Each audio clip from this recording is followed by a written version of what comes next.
Il y a des débats, des études qui ont été engagées par les différentes équipes, par les différents élus.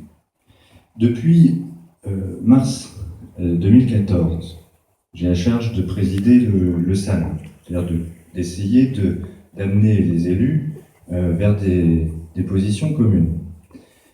Je me suis efforcé avec les équipes d'organiser des groupes de travail, des réunions d'études, on a tout mis sur la table. Ça a été des soirées, ça a été parfois des nuits pour quelques-uns d'entre nous. Ça a duré 2 ans. 2 ans de travail. Tous les élus de toutes les communes ont participé. Sauf ceux de Céris. Sauf ceux de Céris. À part Luc Chevalier qui est venu une fois 5 minutes à une réunion plénière au début et 5 minutes à la fin, avec Denis Gaillezon. Mais sur l'ensemble du parcours des 2 ans, vous n'avez pas partagé, vous n'avez pas travaillé avec nous. Alors effectivement, maintenant, il y a un gap. Il y a un gap d'information, il y a un gap de maîtrise des sujets. Et moi, je suis assez surpris d'un certain nombre de remarques qui ont été faites, qui sont à des années-lumière du niveau d'information, de la qualité du travail qui a été mené. Et je regrette que vous n'ayez pas participé à ces études, parce que je pense que vous voteriez oui. Troisième point, est-ce que les documents du oui sont tendancieux? Est-ce que les documents du non sont tendancieux? Moi, ce que je constate, c'est que dans tous les documents de l'association, il n'y a pas une seule contre-vérité. Il y a parfois des réductions de communication. Parce que forcément, il faut le dire, il faut dire les choses comme elles sont. Quand on communique, on simplifie les messages pour essayer de les rendre les moins complexes et les plus accessibles possibles. Donc parfois, c'est un peu réducteur. C'est vrai qu'il y a des formules qui sont un peu réductrices, qui sont un peu fortes. Il n'y a pas de contre-vérité. Ce que je constate, donc je vais être très clair, dans tous les documents du oui, il n'y a pas de mensonge, il n'y a pas de contre-vérité. Et je mets au défi quiconque de le prouver. Le document du préfet, j'en sais rien. Je ne sais pas par qui il a été fait, mais moi ce que je constate, c'est qu'il y a des données qui n'ont pas été intégrées, notamment toutes les singularités des salles. Et les conséquences de la disparition des textes sur les agglomérations nouvelles. Tout ça n'est pas pris en compte dans la note du préfet qui pourrait être copié-collé sur un autre territoire. Chez nous, il y a des incidences spécifiques, ce sont celles qu'on a évoquées ce soir. Ce que je constate en revanche, c'est que dans le document qui a commencé à être pointé ce matin ou hier à Manille-le-Rond, et qu'on va sans doute voir échouer dans nos boîtes à lettres, ça c'est subjectif, le mot échouer, mais qu'on va voir arriver dans nos boîtes à lettres à Bailly aussi. Ce que je constate, c'est qu'il y a une somme de contre-vérités hallucinantes. Je vais vous en donner juste quelques exemples. À Céris, les partisans du non écrivent « Attention, chers voisins cériciens, il y aura, avec la commune nouvelle, 1200 logements sociaux derrière la mairie. » Alors oui, il y aura 1400 logements d'ailleurs, pas sociaux, il y aura 1400 logements derrière la mairie, c'est la phase 4. Et ça pose des problèmes évidents à Céris. Ce ne sont pas des logements sociaux, ce ne sont pas des logements sociaux dont on ne veut pas dans les autres communes. On a voté l'an dernier, c'est en cours d'enquête publique, on a revoté, arrêté un plan local d'urbanisme intercommunal qui fixe à 25% par quartier, par îlot, le seuil de logements sociaux, parce que 25% c'est une obligation légale. Par quartier, oui, qu'est-ce que j'ai dit? Et même par permis dans le cadre d'une négociation. Et tu vois, tu le sais alors. Donc il ne peut pas y avoir 100% de 1200 ou 1400 logements sociaux dans un quartier. D'abord parce qu'on ne veut pas créer de ghetto, on veut que les logements sociaux soient intégrés dans la ville, il n'y a pas de raison de discriminer. Et on vit tous très bien comme ça aujourd'hui dans nos communes. On nous dit, sont les logements sociaux qu'on veut, les 1200 logements sociaux qu'on veut coller derrière la mairie de Céris parce que les autres n'en ont pas pris. Je suis désolé, à Bailly-Romainvilliers, il y a 29% de logements sociaux. À Manille, on est à 15 et on tend vers 19. Tout ça est contractualisé avec l'État. Le plan local de l'habitat est contractualisé avec l'État. Il y a un objectif à 22% en fin de période phase 4. Premier exemple de contre-vérité, le truc qui est asséné, qui est juste effrayant. On nous dit la commune nouvelle égale méga interco. Non, c'est pas formulé comme ça. La formule c'est il faut dire non totalement les 5 communes pour échapper à la méga interco. Il faut la dire méga non. intercommunalité. Voilà.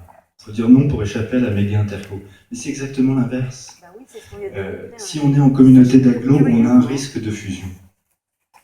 Jean-Paul Balcou l'a très bien exprimé tout à l'heure. Il y a un risque de fusion avec les CA d'à côté, parce qu'on risque de ne pas être dérogatoire longtemps. Le plus longtemps possible, on se battra, on a obtenu la dérogation, mais un jour ça nous rattrapera. Et les effets de ça sont dévastateurs. On partage 80 millions avec des communes qui sont endettées comme Bussy-Saint-Georges, avec des coûts de fonctionnement ahurissants aussi. Donc on se fera piquer nos moyens, ils seront dilués sur l'ensemble du territoire. C'est grave pour nous en tant que contribuables, mais c'est grave aussi pour le projet Val européen. Parce que les moyens dont on ne dispose plus, ça nous empêche d'aménager le pôle gare. On a le premier hub TGV de France avec la première destination touristique. On sait le niveau de saturation. On sait qu'on a besoin de mettre 14 millions de travaux. On en a besoin, c'est le SAN qui cofinance ça. Si le SAN ne finance pas, ni le département, ni la région, ni l'État n'abondent. À nous de prendre l'initiative. On a obtenu, après 10 ans de travail, un projet d'université. Si le SAN ne met pas le petit million ou les 2 millions d'amorce, on n'aura jamais la réalisation du projet d'université. On peut démultiplier les exemples structurants comme ça. On a aussi cette responsabilité de porter pour nos habitants, mais pour ceux qui nous environnent, la construction d'un territoire avec ses fonctions d'enseignement supérieur, de développement économique. C'est le centre de congrès. Si on n'a pas les moyens de mettre quelques millions, ni le département ni la région ne financeront. Le centre de congrès, comme aujourd'hui, sera développé en Allemagne. Les emplois seront développés là-bas plutôt qu'ici, ou à Roissy en France, du mauvais côté de la frontière. C'est ça les réalités. C'est si on n'a plus de moyens, on ne sait plus faire. Et donc, affirmation d'une contre-vérité, il faut dire non pour éviter d'intégrer la méga interco. Ben non, le risque avec la communauté d'agglomération, en disant non, c'est justement d'intégrer la méga interco.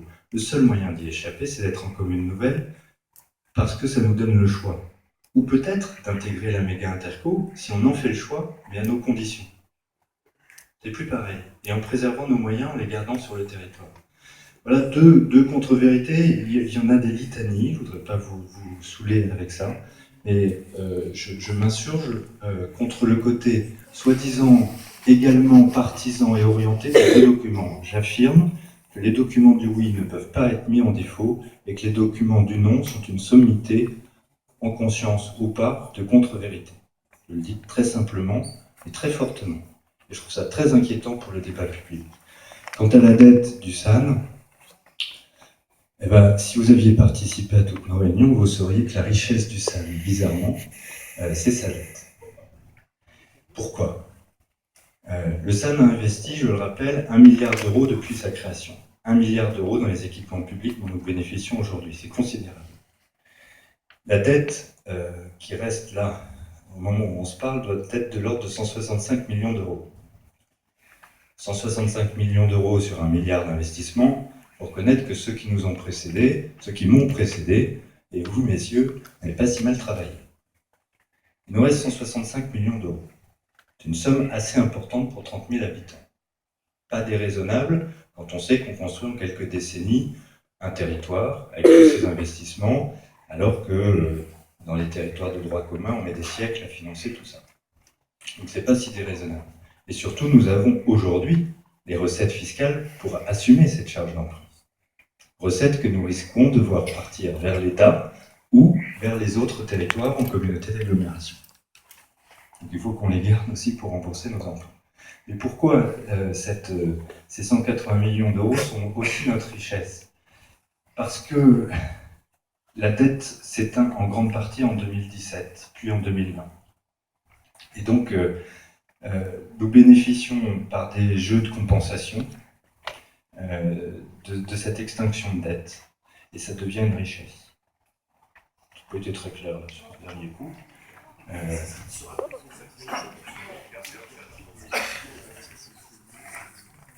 Voilà. La formule claire et limpide d'Olivier Bourget. On n'a pas entendu.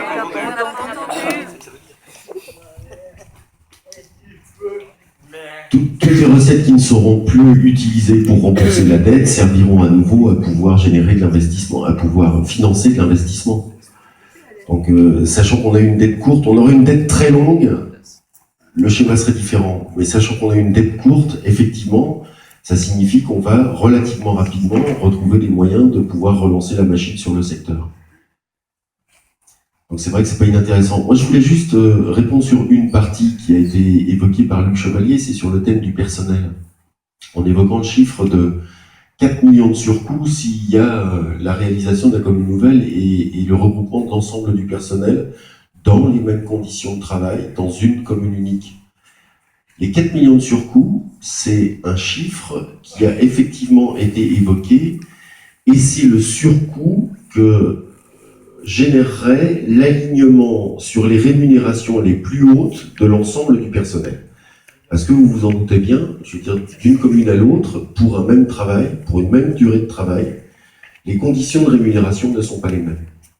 Et c'est vrai que si on voulait aligner tout le monde sur les meilleures conditions, il y aurait un surcoût de 4 millions. Exact. Si, c'était ça. Non. Nivelé par le bas, c'est une économie. Sauf que le nivelé par le bas, nivelé par le bas, c'est forcément une économie, je crois que tout le monde le comprend assez facilement. Sauf que nivelé par le bas, c'est quand même quelque chose qui risque de générer un certain nombre de conflits. Donc ça me semble assez compliqué. Et le nivellement vers le haut a un coût, c'est vrai. Et ça veut dire qu'il doit y avoir à un moment une négociation avec l'ensemble du personnel, effectivement, pour faire comprendre aux gens que sur une certaine durée, de la même façon qu'il y aura un lissage de la fiscalité, il faudra sans doute arriver à un lissage des conditions de travail et des conditions de rémunération de l'ensemble du personnel. Ça fait effectivement partie de la tambouille interne, on ne va pas se le cacher. Comment tu finances alors que ça fait un centime à l'heure actuelle? Attends, à partir du moment où, de la même façon que dans la charte, on négocie que ça se fait sur un certain temps, je pense qu'on doit être capable de le financer. Ça, je veux dire, j'ai pas de mal, parce que quand je fais le total aujourd'hui des recettes mutualisées du SAN et des communes, on est quand même dans une situation positive. Ça veut peut-être dire que temporairement, il y a une augmentation des frais de fonctionnement due à un éventuel surcoût si les conditions choisies sont celles, je le répète, des meilleures conditions de rémunération. Ça peut se faire temporairement au détriment de l'investissement, mais n'empêche que mutualiser, les conditions de financement sont là. Enfin, si je prends l'exemple de la commune de Chécy, par exemple, aujourd'hui, on a un excédent de budget de fonctionnement qui a été assez longtemps lorgné d'ailleurs par l'ensemble